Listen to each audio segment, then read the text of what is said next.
रात का समय था। गांव के चौपाल पर 4 दोस्त बैठे थे, रमेश, गोपाल, हरिओम और बल्लू। रात हो चली थी। सुना है कल रात फिर कोई गायब हो गया है, पीपल की चुड़ैल का काम है।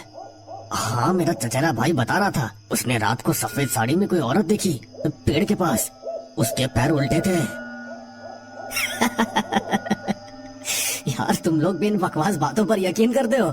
चुड़ैल। अरे तू तो शहर का पढ़ा लिखा है, तो तुझे क्या पता गांव की चीजों का। ठीक है, मैं आज रात उस पेड़ के नीचे जाऊंगा, अगर कुछ हुआ तो मार लूंगा, वरना तुम चाय पार्टी दोगे। घड़ी रात के 12 बजा रही थी। रमेश ने एक टॉर्च ली, गले में माँ का दिया हुआ लाल धागा डाला और पीपल के पेड़ की ओर अकेला बढ़ चला। गांव में हर खिड़की बंद थी, जैसे हर किसी को मालूम हो कि कोई अनहोनी होने वाली है। झिंगुरों की सनसनाहट माहौल को और डरावना बना दिया। जब वो पेड़ के पास पहुंचा तो एक अजीब सी ठंडी हवा बह रही थी। पेड़ की शाखाएं ऐसे हिल रही थी जैसे किसी अदृश्य ताकत से कोई खेल रहा हो। ये सब बस डराने की बातें हैं, कुछ भी नहीं है वहाँ। अरे कहाँ है चुड़ैल?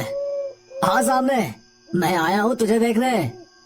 पीपल के पास पहुंचते ही एक अजीब सा सन्नाटा छा गया। टॉर्च की रोशनी कमजोर पड़ने लगी। अचानक एक ठंडी हवा का झोंका गुजरा। हवा और तेज हो गई और उसकी टॉर्च खुद ब खुद बंद हो गई। अंधेरे में एक औरत की हंसी गूंजने लगी।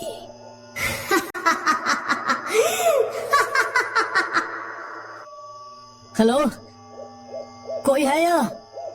एक सूखी पत्तियों की खड़खड़ाहट हुई और फिर एक औरत की हंसी गूंजी।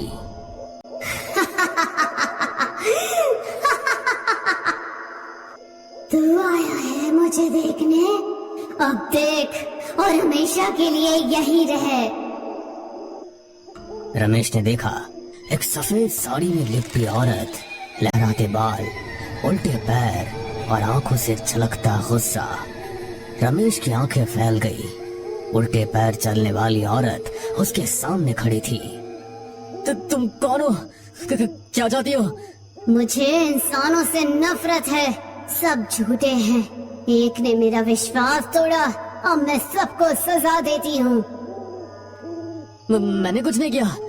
लेकिन तू आया है मुझे ढूंढने, अब कभी वापस नहीं जाएगा। चुड़ैल ने उसकी ओर हाथ बढ़ाया। रमेश चीख पड़ा और जमीन पर अचेत होकर गिर पड़ा। सुबह होते ही रमेश के ना लौटने की खबर पूरे गांव में फैल गई। रमेश की माँ रोते हुए पंचायत पहुंची। मेरा बेटा कल रात गया था, अब तक नहीं लौटा, कोई कुछ करो। ये तीसरा केस है इस साल का, अब हमें कुछ करना ही होगा। अगर रमेश को नहीं ढूंढा गया तो लोग डर के मारे गांव छोड़ देंगे। गोपाल, हरिओम और बल्लू को बुलाया गया। तुम उसके दोस्त हो, जाओ और उसे ढूंढ कर लाओ, पर ध्यान रहे कोई बहादुरी दिखाने की जरूरत नहीं है। वे तीनों पेड़ के पास पहुंचे। वहां रमेश की टॉर्च टूटी पड़ी थी। वहां पेड़ के नीचे रमेश की चप्पलें पड़ी थी और खून के धब्बे जमीन पर फैले थे। ये जगह कुछ ज्यादा ही डरावनी लग रही है, चलो निकलते हैं यहाँ से। अरे रुको, देखो वो क्या है? पीपल की ऊंचाई से एक औरत धीरे धीरे उतर रही थी, हवा में तैरती हुई। अब आए हो, बहुत देर कर दी तुमने। पलट कर देखा, वही औरत, सफेद साड़ी, बिखरे बाल और उल्टे पैर। वे चीखते हुए भागने लगे। अरे भागो! फिर एक जोरदार चीख गूंजी और बल्लू गिर पड़ा। तुम लोग उसे ढूंढने आए हो, अब तुम सब मेरे हो। एक और, अब तो बाकी है। गांव की सबसे बुजुर्ग महिला दादी सकूनी को बुलाया गया। उन्होंने सभी को चौपाल में इकट्ठा किया और कहानी सुनाई। उस पीपल के नीचे एक लड़की की आत्मा बसी है। बहुत साल पहले इस गांव में एक लड़की थी, शांति। वो गरीब घर की थी, लेकिन दिल से अमीर। जमींदार का बेटा उससे प्यार करता था, लेकिन शादी नहीं कर पाया। उसने शांति को धोखा दिया और फिर छोड़ दिया। फिर क्या हुआ दादी? एक रात शांति ने उसी पीपल के पेड़ के नीचे अपनी आखिरी सांस ली। मरते समय उसने श्राप दिया, जिसने भी मुझे धोखा दिया उसका अंत मैं करूंगी, और हर वो जो मुझे ढूंढेगा वो कभी लौटेगा नहीं, जब तक कोई सच्चे दिल से माफी ना मांगे। क्या हम उसे मुक्ति दिला सकते हैं? क्या उसका कोई समाधान है? हाँ, केवल वही उसे मुक्त कर सकता है जो बिना भय के सच्चे दिल से उसकी आत्मा से माफी मांगे। लेकिन ये आसान नहीं होगा। उसे डर नहीं, सच्चा पश्चाताप चाहिए। तीसरे दिन सुबह गांव में हलचल हुई। रमेश वापस लौट आया था, लेकिन बदला हुआ। वो चुप था, उसकी आंखें सूनी थी और चेहरा पीला।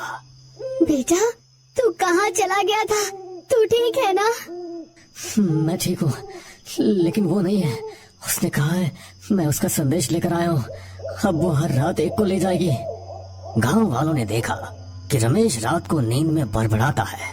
गांव में फिर डर फैल गया।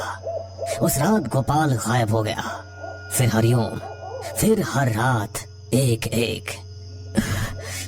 शांति, माफ कर दो, मैं दोषी नहीं हूँ। मैं बस सपना देखना चाहता था।